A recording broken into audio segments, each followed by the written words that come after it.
Greetings, Unhidden Voices family. For Black History Month, we're launching what I'm calling the Look to the Artist series.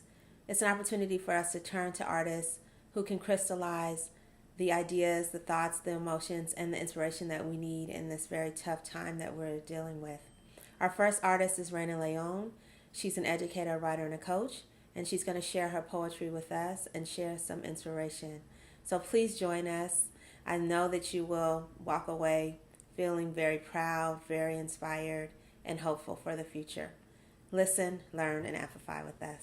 Okay, so I um have to say that I was very inspired by just reading your poetry, Oh, and I thought this moment might call for a different, and I sent you a text message, but I know it's last minute, but I was like, I feel like we should talk about your art, the artistry, and also in this moment, because I feel like that's one of the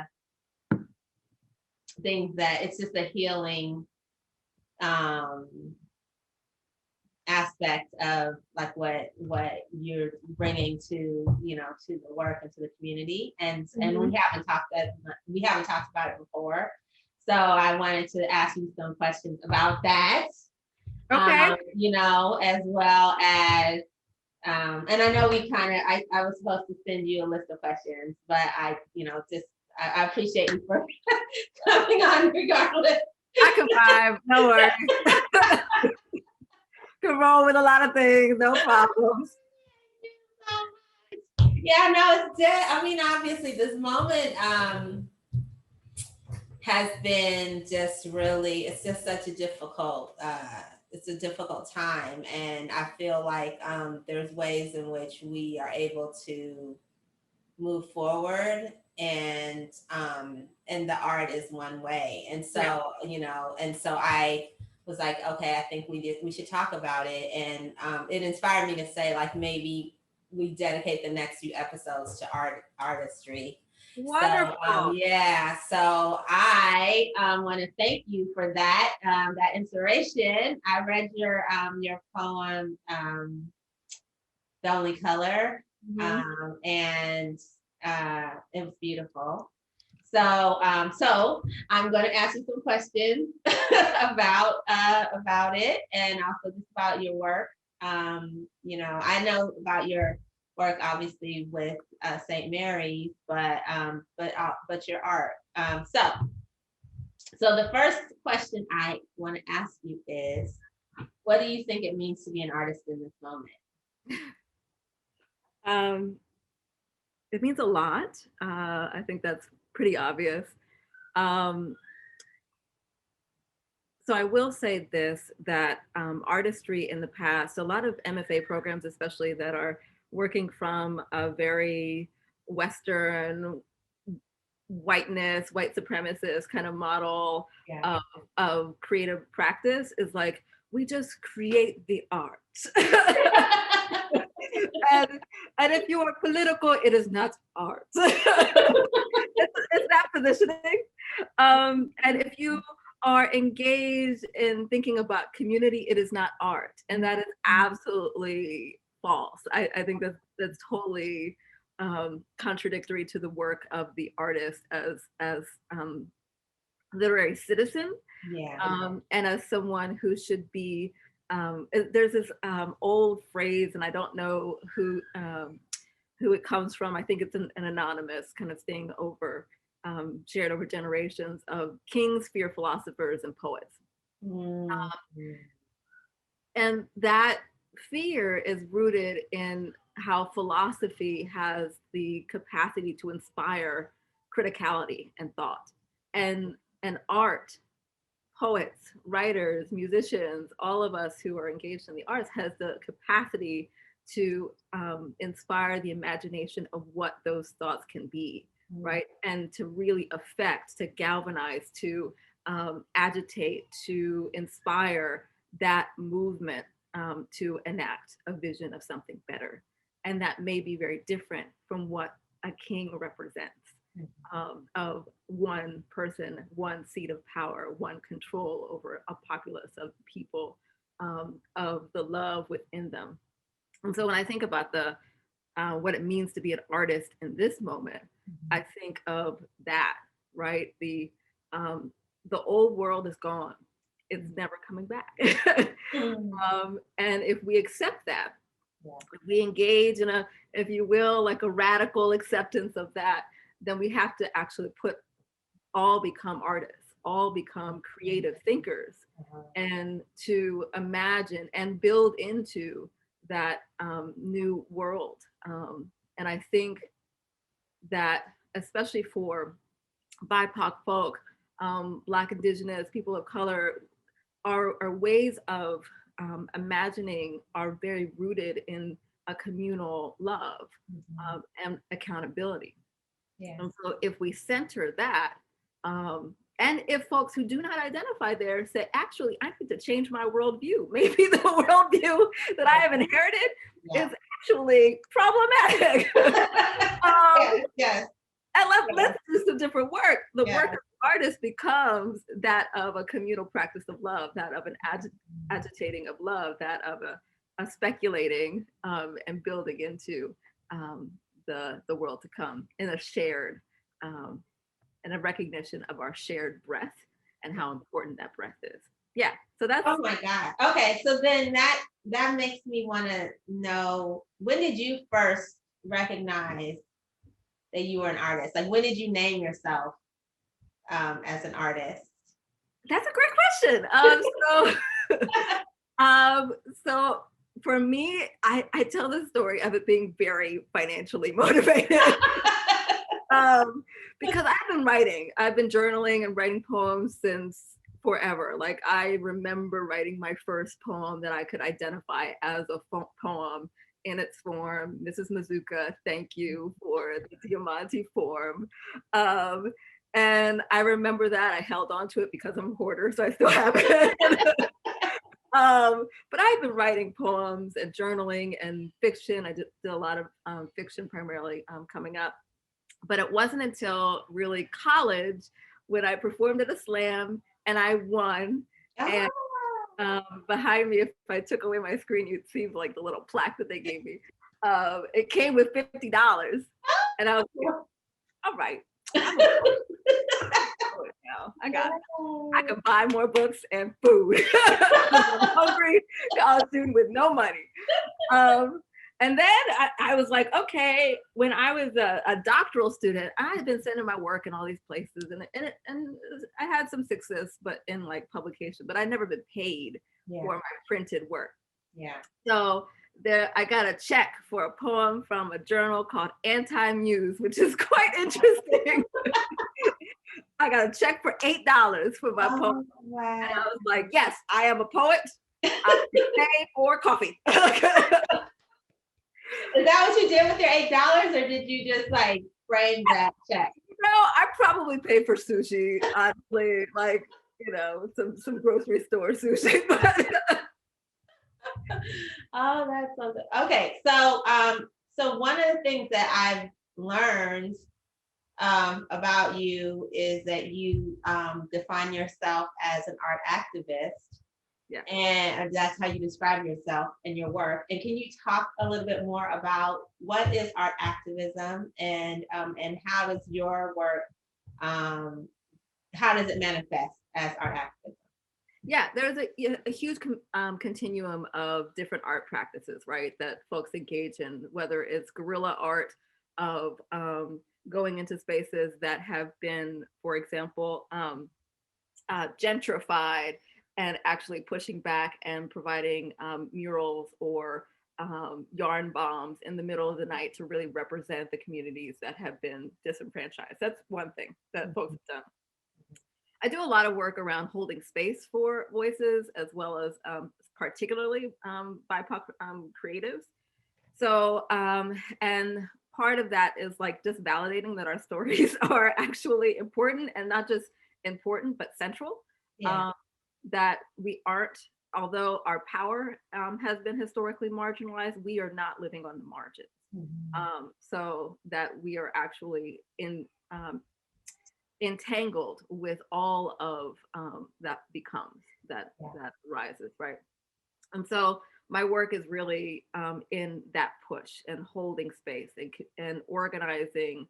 I had the opportunity to also support folks who have been in resistance to the current regime, whether in arts practice, like aligning, using my own home as a space for Solidarity Sundays, which is not my practice, it's a large organization, but just being like, okay, all of us artists and political folk gather together and like, let's write our postcards and maybe we'll incorporate poems within them, or leading a class and saying, you know, using something like the resist bot, and incorporating poems, and that's actually sent to, you know, using your phone, and that's sent to your representatives, whoever you are. So creating opportunities for folks who had never thought about using their artistry as a way to inspire their politicians, and using the tools that are available to make that possible.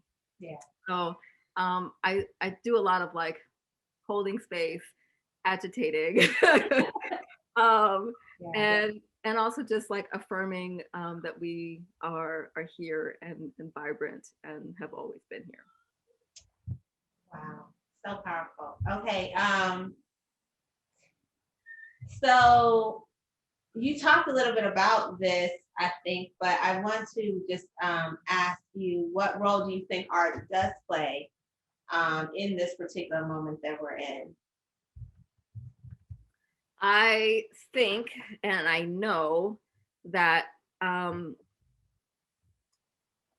when we read the world and we read the tumult of the world, there is something to be said for recording, witnessing, and pushing back through language, through music, through performance.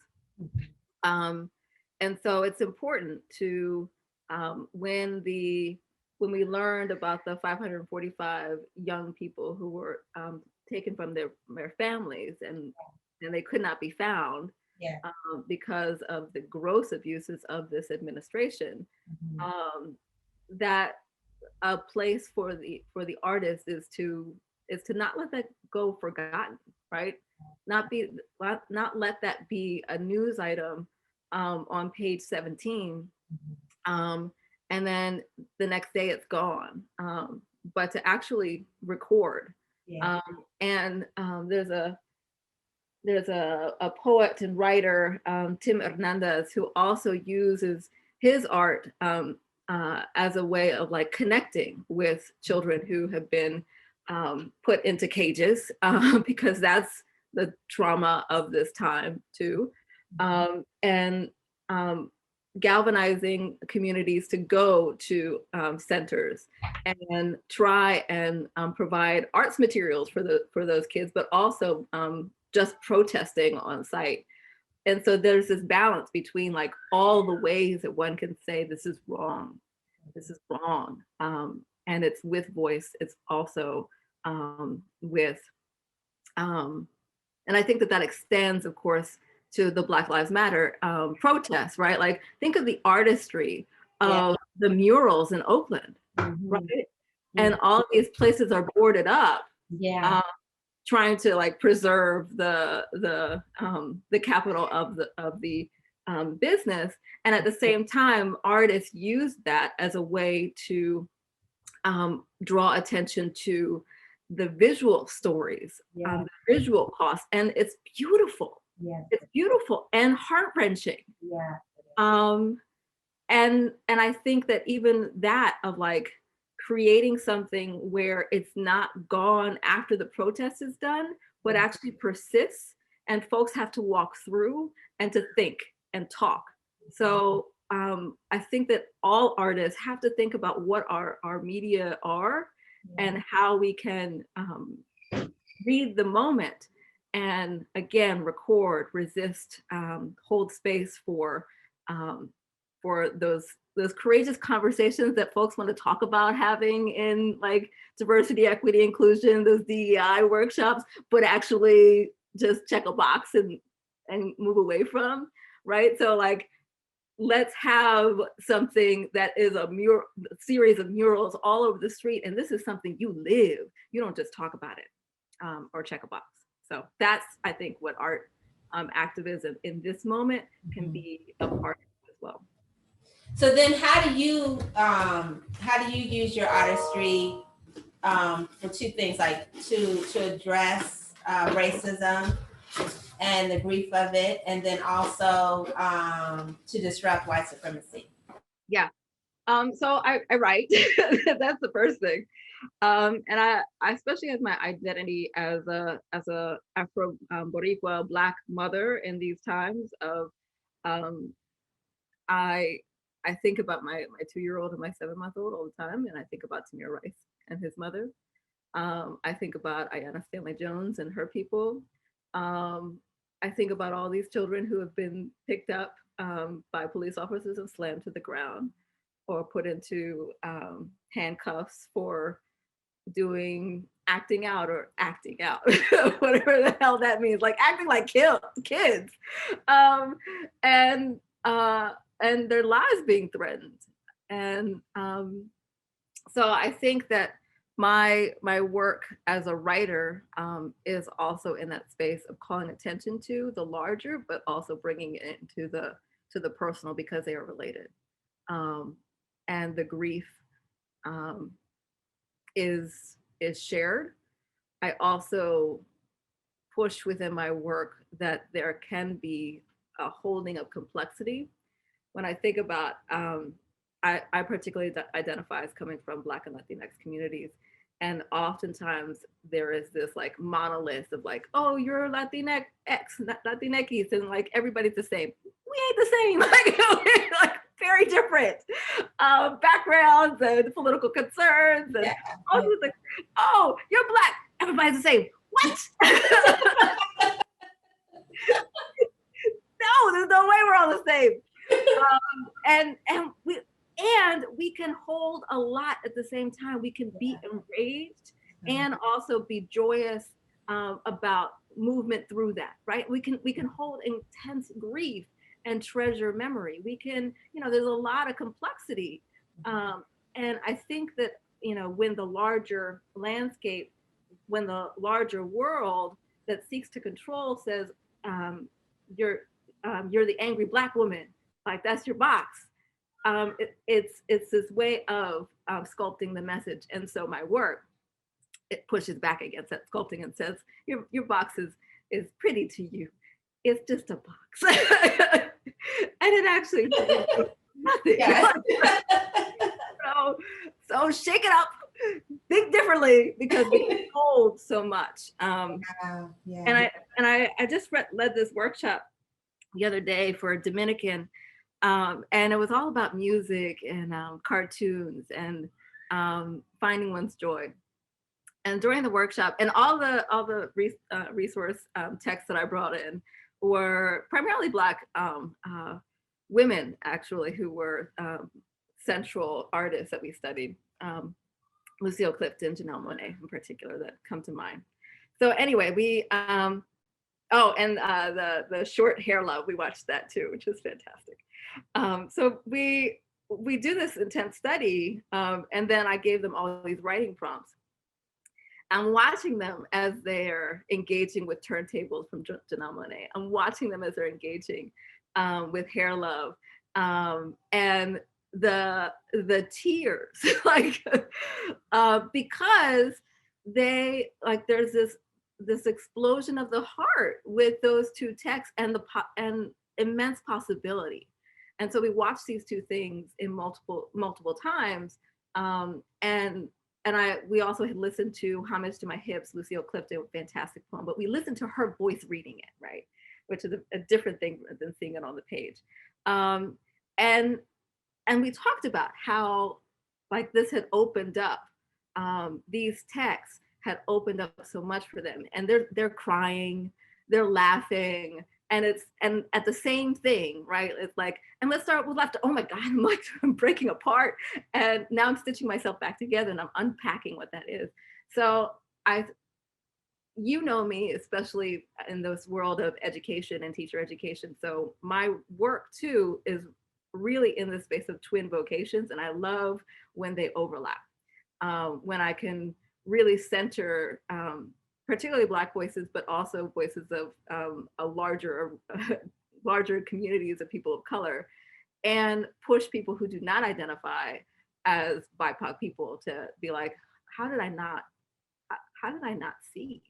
How was I only looking at my own reflection this entire time? And like, what is so, what is damaging about that? Like, I have to think differently. I have to open up. I have to write differently and perhaps investigate the concerns of what I'm doing. And then we can come back into the work that I try to do. Yeah, does that help? Yes, it does. And it makes me also think about the emotion of seeing those workers Yes. the Capitol, and you shared that with me, and how you talked about the bursting apart and then having to put back together, and we are seeing that in literally in time, right? Of the cleanup, that we're having to do, and that's one of the reasons why I wanted to talk to you, because it's all of it, right? It's every single piece of it, and sometimes I feel like we struggle to articulate, but that's what you're doing. And so you're articulating it through your artistry and through also helping us to recognize others' artistry. And that's such a powerful, it's so emotional, thing. And so, I appreciate you, and I appreciate what you're doing. So can you talk a little bit specifically about how you are documenting this moment through your art, and then also, and I know this is sort of like, and share some of your art with us, for sure. Yeah. And for those who are listening or watching and didn't know about the piece, right? So I sent you a piece that I had seen on CNN of those who maintain the Capitol building, who are predominantly Black people, cleaning up after the planned insurrection on that building, the planned attempt at capturing and killing our elected representatives. And who's there cleaning up? Black people, predominantly Black people, and other people of color, right? And thinking about that, seeing that piece, seeing those pictures, and then also thinking about the work of Stacey Abrams and all of those who were tasked over many years, at least a decade of organizing to turn Georgia blue. And who is it that's cleaning up the mess? We are cleaning up the mess, predominantly Black people. And it's time to stop making messes. And because I can't say it's time to stop cleaning up, because I don't want to live in that world where there isn't like movement forward, where we're like, throw up our hands, y'all made this mess, we're just going to live in it. Like, I don't want to live in that world. But at the same time, I also don't want to live in a world of messes. So how about we not make messes and allow Black people to just create and not clean up? And so a lot of my work too, the more imaginative stuff, the Afrofuturist fiction stuff is in that space. So what does it look like if we just create? But I don't have that to read today. Like, I'd have to like Google around, or not so much Google around. Yes. Dig through. I have more of the stuff of like, what is going on? And I have to also say, like, before I read, if perhaps just two pieces, is that I often will smile, right? I while I'm telling the story that is wrenching me. I think that is a mechanism, a personal mechanism of pointing to the ridiculousness and surviving the trauma. and say, and like in my own body, recognizing how deeply upsetting, and at the same time wanting to build connection that is on the path to something other than my grief. And so I don't think I've ever talked about that mechanism, that personal trait, but there's a reason behind me actually. Yeah. And I think that that's actually consistent with a lot of people. Mm-hmm. Absolutely. Okay, so I'm gonna read a poem, um, and it's a hard one. Um, so, atrial septal defect, that's the only word you probably have to know, which is the technical name for a hole in the heart. And it's usually diagnosed in children and babies before they're born, and usually doesn't have any issue actually ultimately in their lives. But if it's too big and it can't be surgically repaired, then it can lead to the death of the child, right? And in that case, that's what happened with my godson. Atrial septal defect. I tell my husband we must leave this country before my son turns 12. It's in parts. Sometimes I fear the casket shroud will emerge from my own shadow to greet me smiling with my son's teeth. This country is such a cruel winter to Black boys singing. It hangs their songs to clink on snow-covered boughs. My sister's son died, and she wore white. Only 2 months, his heart already broken in its making, with Tamir and Ayana and honesty. Black babies in a pandemic of guns and crowns. I whisper to myself his new name, Prophet. Call her grief and ease. At least the burning was a short smoke, a natural end, and still a butchering. Sometimes I see him somersaulting in her wake, and sometimes I fear how my still new name, Mama, might be written in soot on snow. It was me who held his twin sister's twisting hands to his before curtains were drawn. It was me who carried her screaming from the room to a hospital labyrinth. She is 8 now, and she has a sister who is 2. Continuum of earth, Crayola's color, field of gleeful browns. My son is Black, and he is parchment and cream. This northern city has grime and glint in its racism. My boy's buttermilk may save their Black, though he is Black, and it might not save anyone at all. Am I raising a boy, or what a surgeon might call vulnus sclopitarium, or just slab with child? By the time I was 8, I could break a jaw into bone spires. I learned to handle a knife in Philadelphia. Slice quick to splatter, an invitation to rubber gloves. I swore they would find me still deadly and shaking sheen if ever a fool would. Since my boy was 6 weeks old, I have folded his hands to chop hangers, combination, jab, jab, cross, block to hide the smile I want to save, even when he was gum and dribble, an elder and a newborn's bib.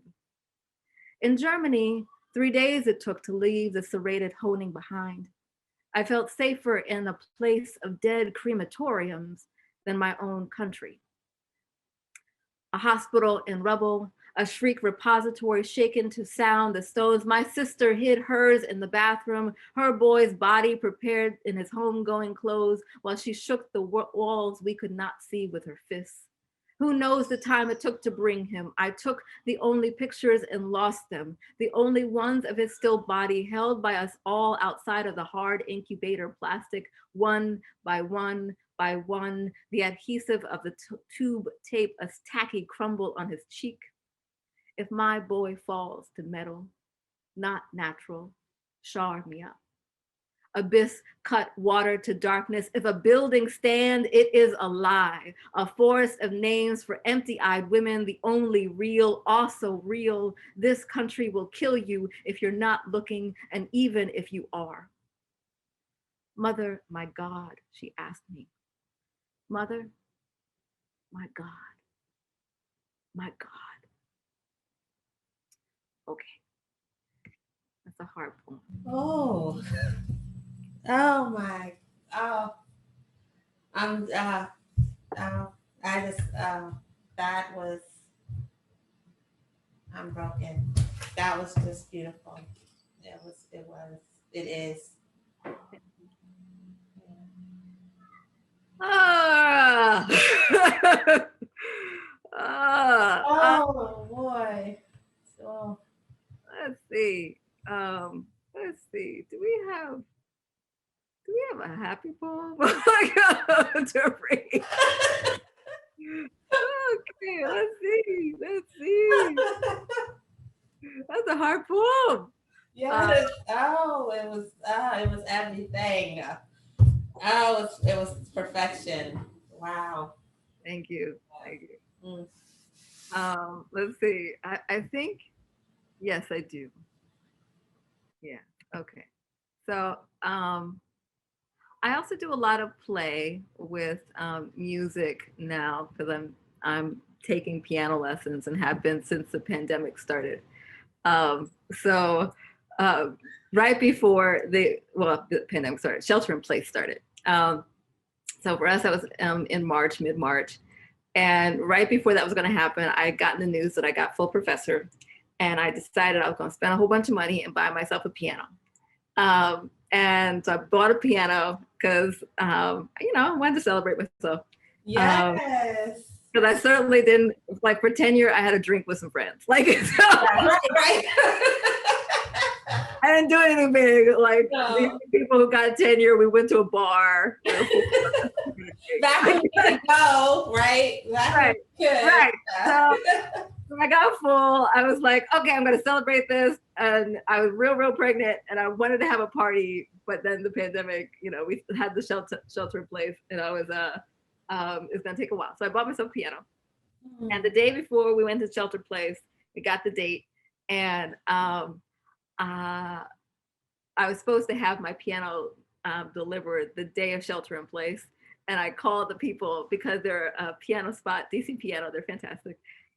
They were around the corner from my house, like just 2 or 3 blocks. So I literally walked there and played the piano to try it out. And I was like, please, can you drop this off the day before everything shuts down? I'm only a few blocks away. You could literally roll this to my house. And they're like, don't worry, we won't roll it to your house. We'll drop it off. And so anyway, now I'm doing this thing. I can't share it with you, but the poem actually has what was the melody I put in there? I can't remember. But it has the sheet music. It was me playing with it as a watermark, and then the poem written over top. So I'll put that. So a lesson in composition. How do you note tape Raspberry Kiss on the belly button of a squiggly toddler? His diaper a white flag, shit smell wafting up so close to my face. Should I use the breath mark to show how to hold in and still capture giggles as his right arm hides his face while he waits for me to sing A, B, C, D, E, F, G. I don't know how to play anything like Simple Love, Allegro, Diminuendo. Does it sound punk rasp enough? Too stinted? Are those the right chords? How do I write a drum solo with plastic sticks on a cabinet in child hands while I change a diaper? I have forgotten the repeat sign. DC Alfine. An hour will see him sound asleep on the carpet. A day might see him use the potty.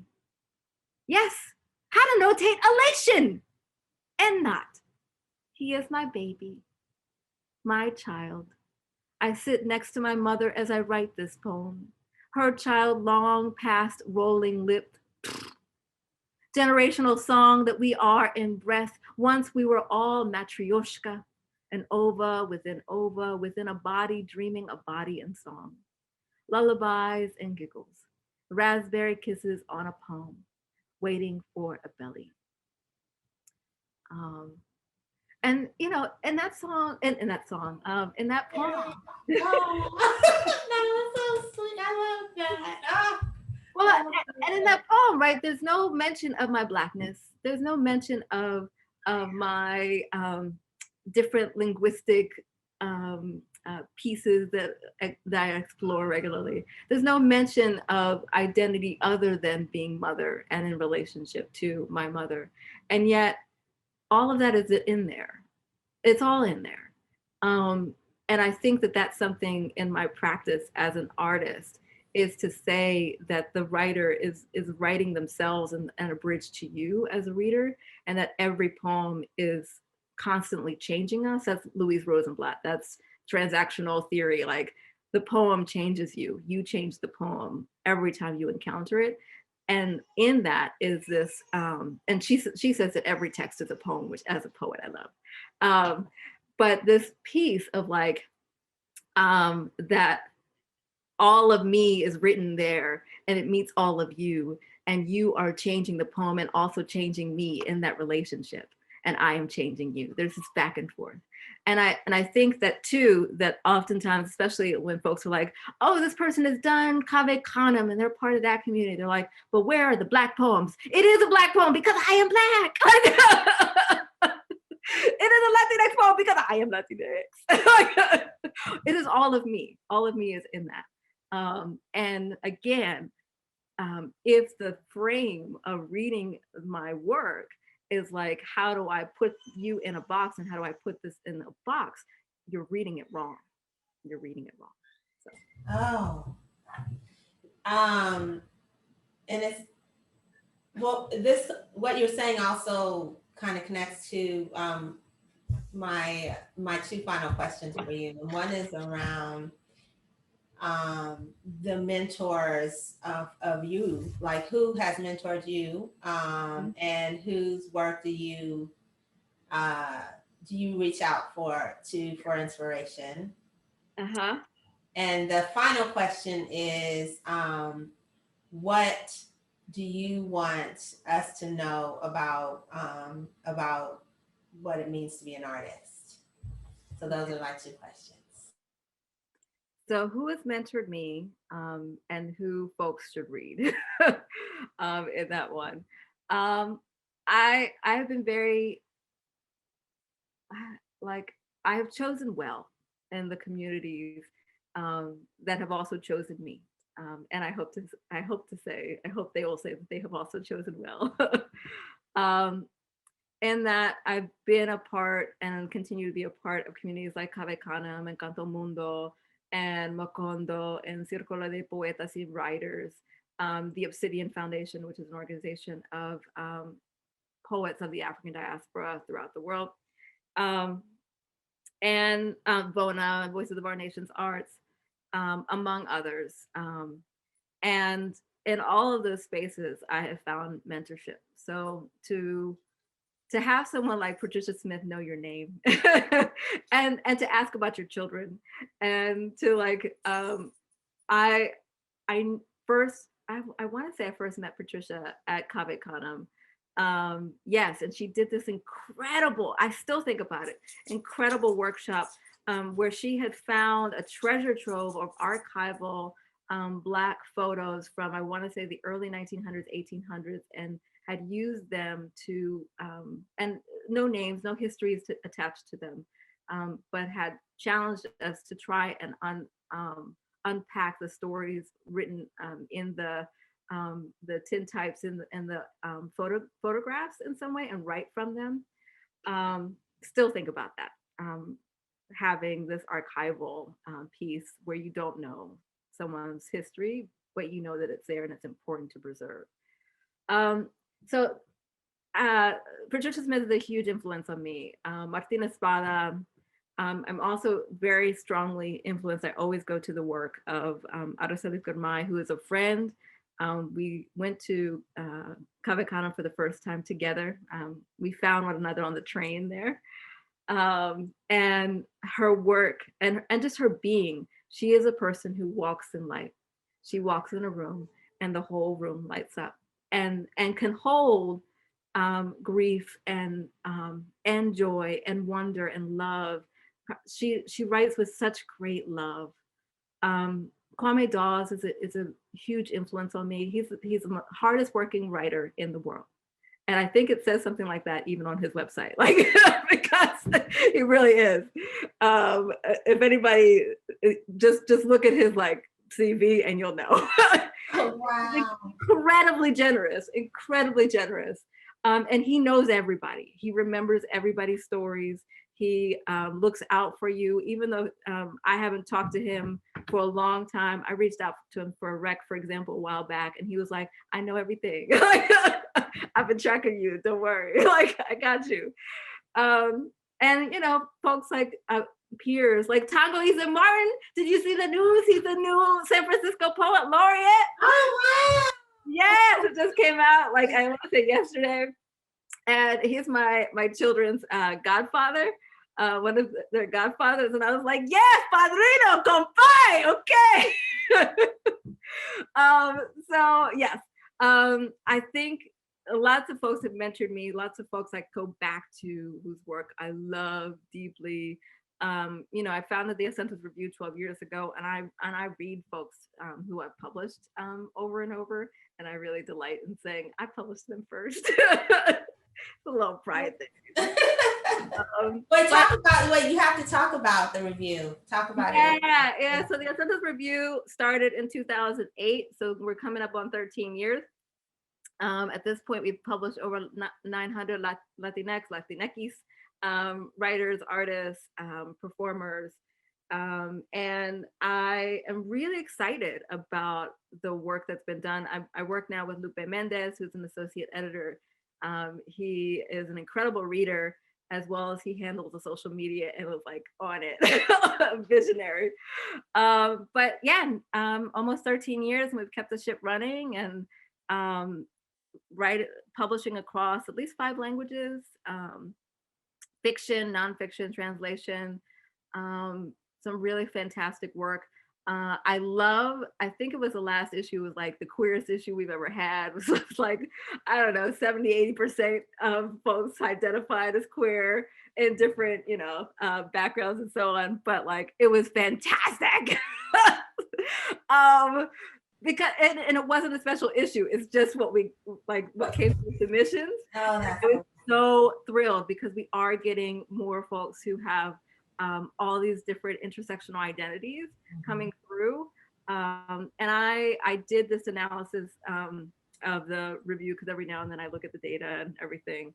And our representation of folks from queer communities, as well as folks who identify as women, folks who is just like off the charts compared to anybody else. And that fills me with great pride. Like, so I would love to get more.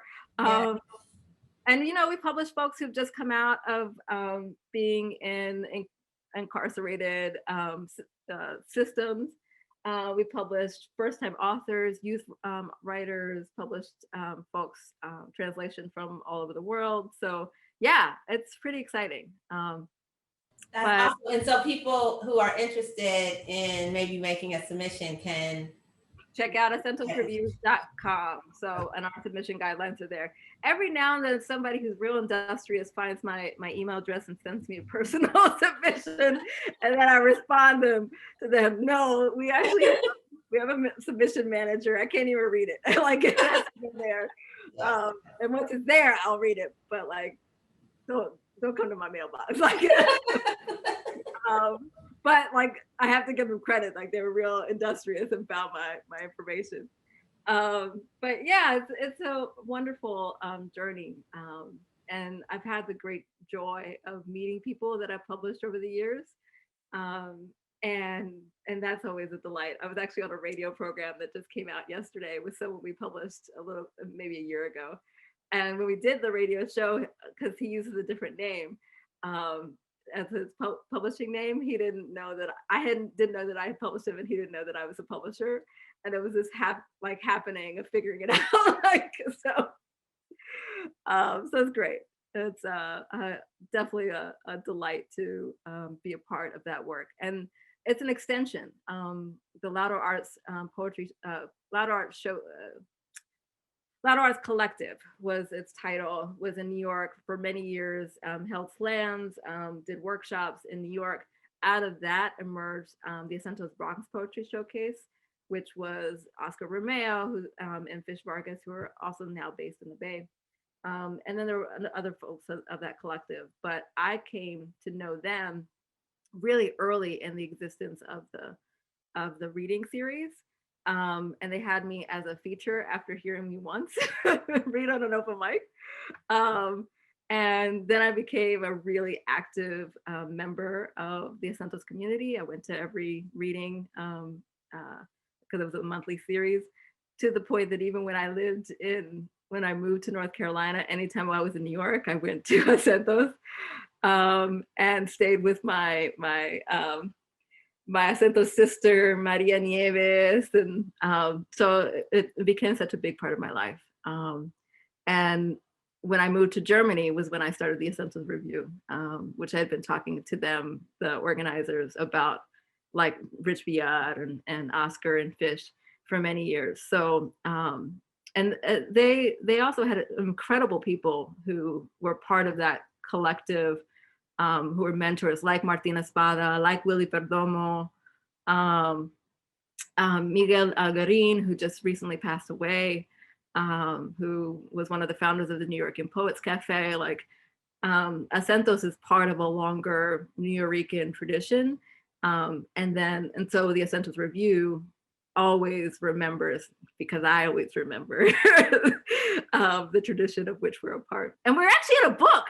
So Joan Noel, in his book on the Nuyorican poetics of the 70s through 90s, if I remember correctly, his book. So we're mentioned in there, the Acentos Bronx Poetry Showcase and the Acentos Review. So when I went up for full, I was like, look, look at what my work has done. I've been a part of. It's in a book. So anyway, your last question. That's fabulous. That is truly fabulous. And yeah, just speaking to the artistry and the community and the history. I mean, it's just really, really important. It's so vital. And which brings us to the last question, which is about what you want folks to know about the importance of artistry and the work in this moment, and what inspires you. Yeah. What inspires me? Oftentimes I'm very inspired by my children. They're phenomenal. Little beings are just absolute wonders, even when they're breaking down, like breaking down, or if you will, breaking shit. Like they're wonders. So, and I think that they have so much to teach us about how to relate to one another, and what's really of importance and what's not. And how witnessing a becoming is a beautiful place to be, and being a part of that and trying to figure out, well, do I want this being to become in that way? And if I don't, then maybe I shouldn't act in this way. Like, it pushes one to reconsider one's own way of walking in the world. So oftentimes, especially these days, I think about the present moment, and I also think about the archive of the past. So it's really important for all of us to, particularly BIPOC folk, to do the work of archiving and thinking about our past, because they are at risk. And there are all these stories too, and I of places with records being burned down, or in Maria, one of the things that I was most worried about, Hurricane Maria in Puerto Rico, was around the hurricane damage of historic, like archival sites where records are preserved, because when they go, your history goes, because it's sometimes a document can trigger so much memory, but when you don't have that, it's hard to look back. So I think our work, I want people as artists, and as people, to think of yourself as a creative being. You may not say that you are an artist or a poet or writer or musician or so on, but that we're all creative beings. And when we, a creative being, creates a recipe, a creative being makes art, a Play-Doh sculpture with their kids, right? And when you start to value that creative practice or see yourself as a creative being, you value that practice, right? Oh, I tried this, and then someone else did this and it was even more changing for me. I value that thing. So we have to value the arts. We have to value our stories. We have to value and preserve our histories, and art can be a part of that. And we also have to agitate and push politicians to think differently too. And that can be through the metaphor, through seeing differently, through the magic of artistry. And I don't say that passively, or just as a just throwing sand into something, like of like, oh, it's magic to be engaged in art. No, like magic has key pieces. It has an intent. It has a command, or a series of commands. It has connection to the world, between the magic maker and the world, and it has the an appearance of some way, and so of that intent that emerges in some way. And so artistry can also be a kind of magic in that it has an intent, it has a purpose, it pushes one to see very differently. There is a mandate within it. And so it opens up something, the possibility of another world through it. So anyway, that is wow. So where can folks go to learn more and access your work? Yeah. So please. Folks can find me on all the social media. I'm everywhere under my name, Raina Leon, at RAINALEON. There's a story behind that, but anyway, that's my name. And folks can also find me on Storyjoy, which is an organization, it's a consultancy, and we're really focusing on BIPOC, human service providers, creatives, and because free people.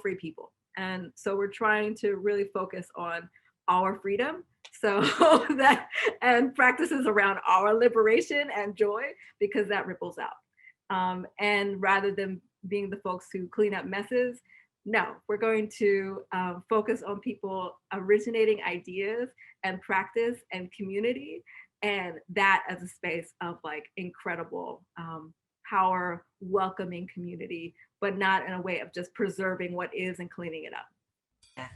Yeah. Push that stuff aside. Like yes. And the magic, right? It's a place of magic. It's where we find the magic. Oh my gosh, thank you.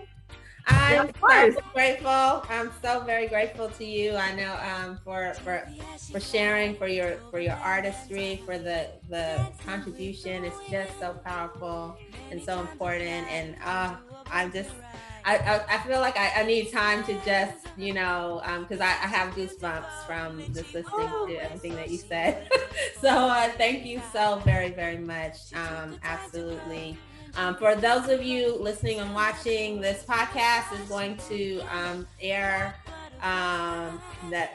it's going to start our first podcast in Black History Month, and we are going to be sharing our different artists each week. And so and I'm going to be definitely reaching back out to Raina for some of the recommendations that she shared with us as well. So thank you so very, very much for being a guest, and just for all of the joy that you're bringing to the world. Thank you. And it was a joy to be with you, Amina. It's always a joy. So I love to be a part of this artistry with you, because you, in the space of creating Unhidden Voices, this is an art. Interviewing is an art. Creating space for folks to delight in what possibility is an art. So I'm very grateful to you. My heart is full. spread out doing